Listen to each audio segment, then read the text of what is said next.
Amidst the lands of ancient Europe were a confluence of three Germanic tribes. Angles, Saxons, and Jutes roamed Britannia during the 5th century, migrating from a place we all now recognize as Germany, Denmark, and the Netherlands. Those tribes carried a tapestry rich of wisdom and kinship. The yearning for the fertile lands and uncharted territories was the little tiny tremor behind the upcoming wave of migrations. It was a time when legends were etched into the very fabric of their existence, nurturing a resplendent culture and robust lexicons. As the Anglo-Saxons set foot upon the shores of Britannia, their nomadic aspirations converged the promise of a new dawn, the one and the only that will forever alter Britannia. As the Anglo-Saxons set sail across the seas of Britannia, their presence marked more than a scanty arrival. It heralded a deep linguistic revolution.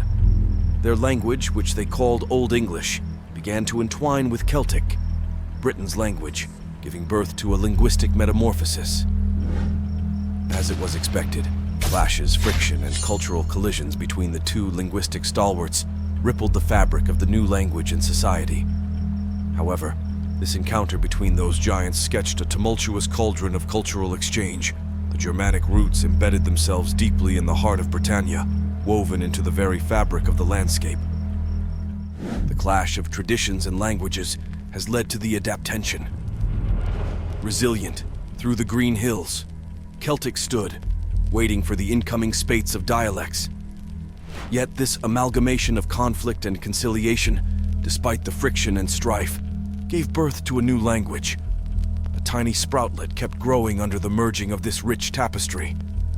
The tiny glimmer of what would become English began to shine all over the kingdom, uniting the turbulent and transformative interactions in a continuous amalgamation, sculpturing a new trajectory for the ever-evolving history of a future English.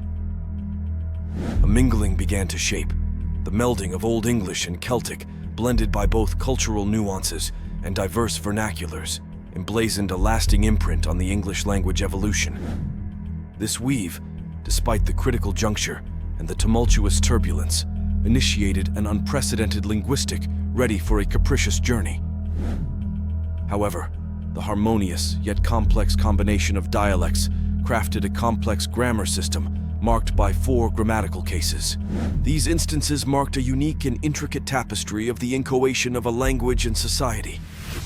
A multifaceted pronunciation is diverse across the kingdom, with subtleties in the cadence of vowels and consonants. Runes, those Germanic letters, were not just for reading. Instead, they were a multifunctional trinket of a mystical conflation and kaleidoscopic mosaic. Collectively, a mellifluous writing style; individually, an elegant architectural piece.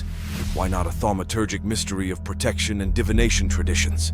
A glyphic carved in wood and stone, representing the polychromy of their language, offering glimpses into the world. If you are wondering what Anglo-Saxon writing looks like, here is an extract from the legendary Beowulf poem. This passage from the 8th century captures a heroic tale detailing the adventures and bravery of Beowulf, a Scandinavian hero, as he confronts monsters and dragons to protect his people in a time of warriors and legendary battles. The sunset began to shine over the Anglo-Saxon kingdom.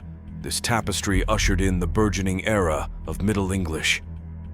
Resilient against this linguistic shift, Old English stood persisting subtle testimonies of its legacy, from runic relics to preserved manuscripts, woven into the tapestry of our cultural heritage, a red carpet before the resounding era of the Vikings' influence brooding its storied place within the epochs of our language's evolution.